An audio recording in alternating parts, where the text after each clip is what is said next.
of your presence, right? You know how they say when you show up, the kids are meaner than a snake, and when you were gone, they were great. Like, what happened to them? You just walked in the room, and the kids are like banshees.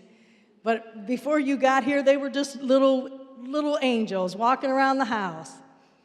And you know, that's the truth. The Lord is like, listen, catch on. That your children learn, and then they begin to respond. But the Lord said, now I need you to know that you have to have generosity. You have to do some things that are uncomfortable for you. And I think that's why he told me the ditches, that's grunge work. But I thought, the construction man, he better lay that foundation right. He better know exactly how to make that plumb line work. He better know how to pour out that concrete. He better know, because there's nothing that can be built on it except the foundation that is done right. So we're not going to apologize for being the foundation layers. That ain't going to happen.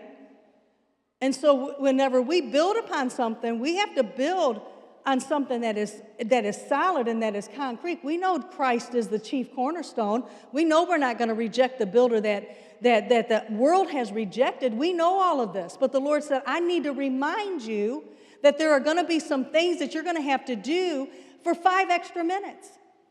Take 5 extra minutes to hear God direct you to go and do something. Take 5 minutes to take and stop. He told me, I'm reassuring you right now, it is not in finances.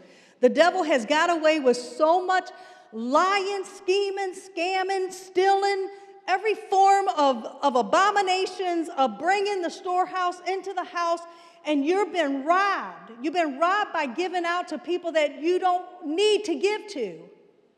Don't give to people that you don't need to give to.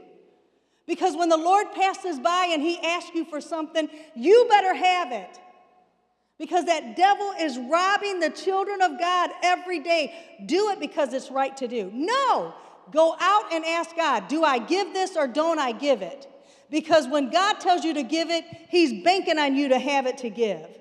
And so when Rachel had all of the blessings and all of the promises, let's just go to the end of the story. End of the story, she tricked Israel, her husband, out of her 2 sons.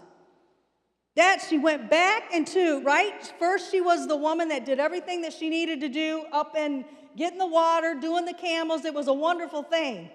But at the end of her journey, what kind of mother was she for a minute? She showed favoritism to one son above the other son. That's the trick.